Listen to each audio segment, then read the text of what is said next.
Bonjour et bienvenue. Je vous propose de peindre ensemble donc cette aquarelle. Ce sont des physalis.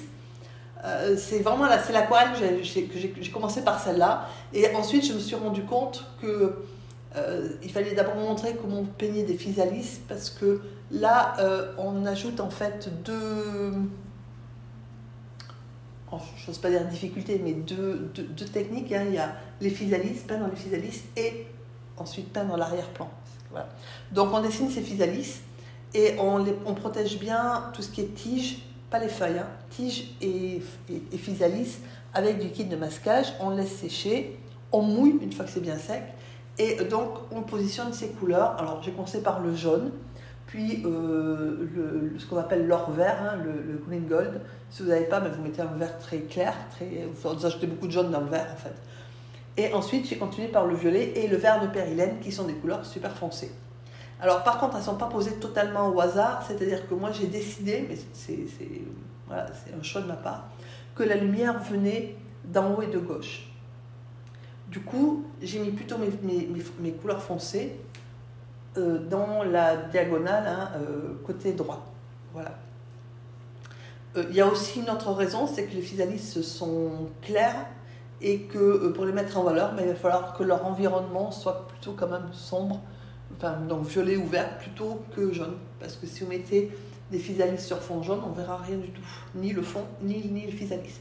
Et ensuite, puisque les physalis, elles ont un mouvement de diagonale hein, qui part donc d'en haut à droite, qui va vers le bas à gauche, pour le fond, j'ai suggéré la diagonale inverse, c'est-à-dire que je penche mon papier vers le bas et légèrement vers la droite, de manière à ce que ça se voit bien là quand la peinture ruisselle, de manière à ce que la peinture ruisselle dans le sens inverse des physalis. Voilà, alors ça c'est une question de... Alors par contre, au niveau du papier, soit foncez comme moi avec un bloc, et ça ne bouge pas, soit vraiment il faut fixer le papier avec du ruban de masquage, ou des agrafes, si c'est du bois derrière, ou bien il faut prendre vraiment un papier très très épais qui est plutôt de l'ordre de 600 au gramme au mètre carré parce que c'est vraiment comme on mouille beaucoup, ça va gondoler dans tous les sens. Alors après on s'amuse, enfin moi j'appelle ça m'amuser, mais bon on peut dire aussi de façon qu'on travaille, on travaille son arrière-plan et donc j'ajoute de l'eau, alors soit à la pipette, voilà, de façon continue ou pas, hein, ça dépend comment vous appuyez, soit au pinceau. Et puis ensuite, forcément, à partir du moment où vous ajoutez de l'eau, la peinture ruisselle, donc ça s'éclaircit, il faut ajouter de la peinture, sinon ça sera trop clair. Et donc on ajoute de la peinture, alors des fois par projection, hein, si vous avez vu, ou bien au pinceau, là j'ai mis du rose, voilà, puis après j'ai mis un coup de vapeau pour diffuser. Par contre, il y a une façon d'ajouter la peinture, c'est-à-dire que j'évite de mélanger la peinture. C'est-à-dire que je pose ma peinture, les couleurs se mélangent sur le papier en fait, pas au pinceau. Voilà. Ensuite, on laisse sécher bien. Moi, je laissé sécher à peu près une nuit. Et donc, on tire le liquide de masquage, bien sûr, et on passe au physalis. Donc là, je ne vais pas vous montrer grand-chose parce que c'est exactement la même chose que la vidéo de mercredi dernier. Donc, si vous êtes entraîné, vous savez peindre les physalis.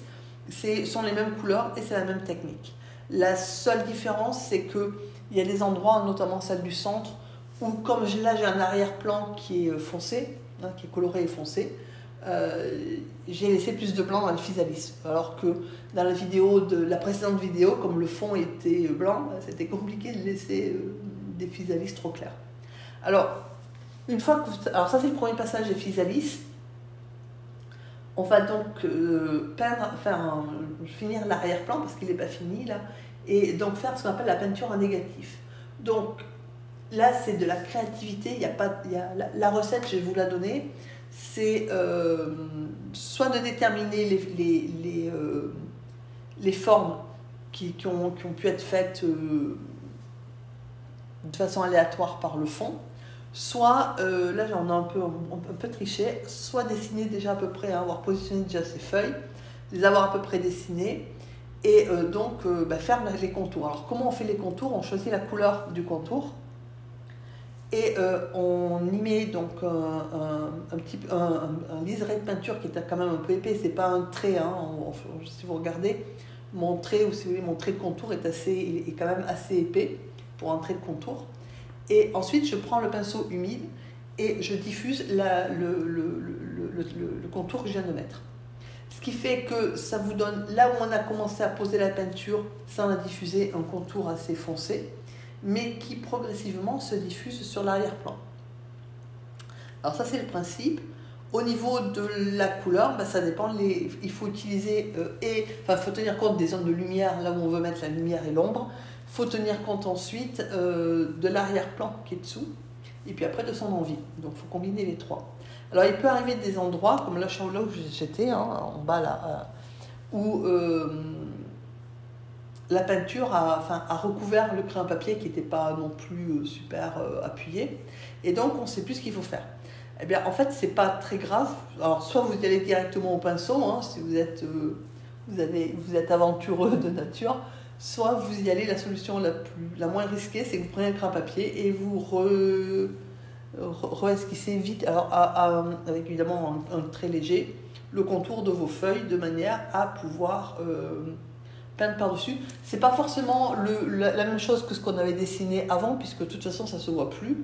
Voilà, vous redessinez soit l'identique, soit autre chose, de manière à pouvoir peindre partout.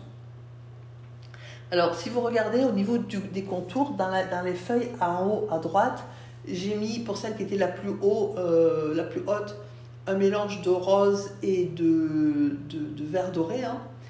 Ensuite, dans le passage, quand j'ai descendu sur la feuille qui est au milieu, j'ai passé du vert du vert un peu plus soutenu et j'ai fini par le violet.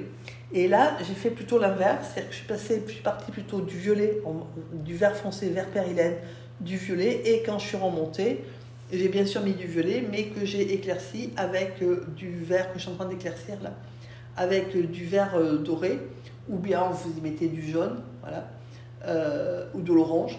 Mais il faut faire attention que ça ne soit pas trop orange, pas trop jaune, pour qu'on voit la différence quand même avec la physalis, en sachant que comme on a positionné d'abord du violet, si vous regardez, le violet a fait son contour, et puis bon, là je le renforce, de manière à ce que la physalis quand même apparaisse clairement dans le fond.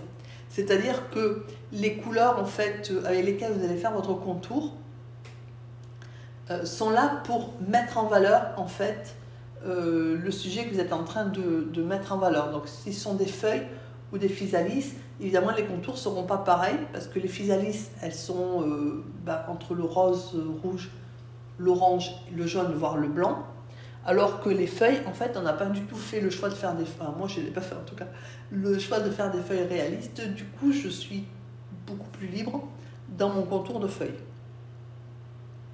Voilà, alors la règle, hein, c'est ce que je disais tout à l'heure, c'est que moi j'ai considéré que l'espèce de diagonale, côté droit, c'était plutôt à l'ombre. C'est pour ça que j'ai mis plutôt des couleurs à l'ombre. Hein. En bas, c'est plutôt à l'ombre.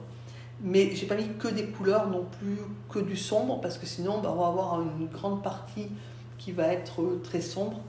Moi, c'est pas forcément ce que je voulais. Donc, de temps en temps, j'éclaire mon violet et mon vert avec soit un petit peu de rose ou d'orange, soit du jaune. Mais très souvent, c'est là que le vert doré est très utile, parce que c'est un vert, mais c'est aussi quand vous y ajoutez de l'eau, vous le diluez bien, c'est un vert qui est très très clair, très lumineux, et qui justement éclaire bien, et est très utile pour ce genre de travail, parce qu'il vous éclaire bien la zone.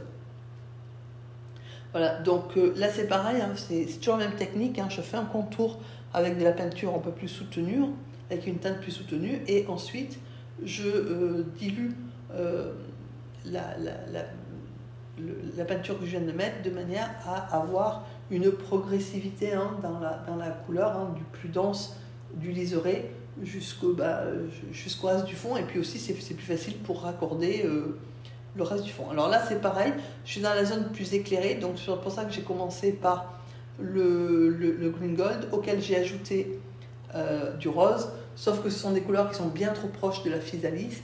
Du coup j'y ai ajouté du violet, mais c'est un violet qui du coup n'est plus tout à fait du violet, et donc qui reste extrêmement lumineux, puisque dessous il y a les trois couleurs qu'on vient de poser et l'arrière-plan qui était dessous. Voilà. Après, on peut faire que du violet. Là, je suis en train de poser que du violet, que j'étire avec de l'eau, de manière à pas non plus faire trop sombre. Et donc là, ça se voit bien. Vous voyez que je pose, c'est un pinceau numéro 6 que j'ai.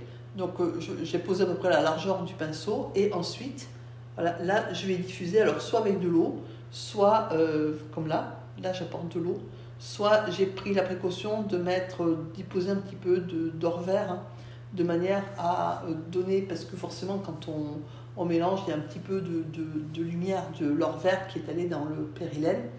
Et ensuite j'y ajoute par petites touches un petit peu de violet, de manière à pas, mais par petites touches, et de manière aussi à ce qu'on voit l'arrière-plan et que ça soit de laisser aussi de la lumière, parce que c'est pas parce que c'est sombre que ça donne de la lumière. Alors ce que j'ai fait là, c'est que quand vous, parce que forcément il y a quand même une sacrée zone à faire là, si vous n'avez pas envie de tout refaire, voilà, ce qui est mon cas, hein, puisque je me suis arrêtée à un moment donné, pour pas qu'on voit la délimitation entre ce que vous venez de peindre et ce que vous voulez récupérer du fond sans le repeindre, vous diluez un petit peu à l'eau, enfin vous mettez, et ensuite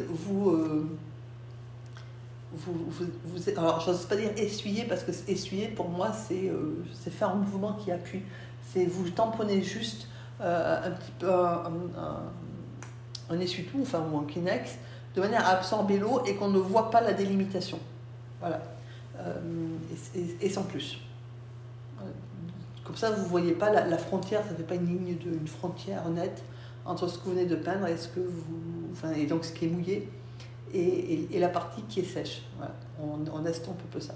Alors ensuite se pose la question, puisque au niveau des feuilles et des tiges, enfin de l'arrière-plan, hein, en négatif, je vous ai donné le principe. Après, c'est une question aussi de goût, de créativité, hein. C'est-à-dire que à vous de voir où vous avez la couleur que moi par exemple j'aime beaucoup le violet, et je trouvais que le violet et l'orange forcément c'est des complémentaires, donc ça se marie enfin le vert et l'orange aussi, mais avec le violet je trouvais que c'est le violet là de Winsor, il est super lumineux, donc moi j'aimais bien cette partie, cette opposition violet orange. Après vous pouvez considérer que vous préférez le vert, voilà, donc c'est pour ça que c'est bien de comprendre le principe et ensuite de l'adapter en utilisant les couleurs déjà que vous avez. Et puis, vous n'êtes pas obligé de mettre du violet si moi je mets du violet, quoi, en fait. Voilà. Mais autre chose, c'est surtout quand on commence, vous avez vu que moi je mène en parallèle, hein, les physalis. Pendant que les physalis sèchent, je fais des feuilles. Pendant que les feuilles sèchent, je vais ailleurs, je vais faire une autre partie de l'arrière-plan, etc. Ça demande d'avoir à peu près une vue d'ensemble du résultat que vous espérez obtenir. Si c'est compliqué, parce qu'au début, ça peut être compliqué, surtout quand on commence. En fait, il faut. Ce que je vous conseille, c'est de peindre, de faire le premier jet d'arrière-plan, parce que ça positionne quand même les couleurs. De faire vos physalis, hein, suivant les trois phases, et ensuite les tiges des physalis, de bien laisser sécher, puis de faire votre arrière-plan en négatif. Comme ça, vous aurez vos couleurs définitivement posées, vous verrez, vous verrez direct au niveau de la luminosité et de l'intensité des couleurs ce que ça donne. Et ce sera plus facile après pour faire vos feuilles et votre arrière-plan. Voilà. Alors par exemple, là où je suis en train, comme sur la feuille qui est juste à droite, au début j'ai voulu faire, c'est les zones d'ombre, hein. Donc je voulais quelque chose qui soit plus prononcé en ombre. Mais par contre, si vous regardez, l'ombre est très prononcée sous les feuilles. D'ailleurs, ça donne une espèce de relief, hein, à la feuille. Mais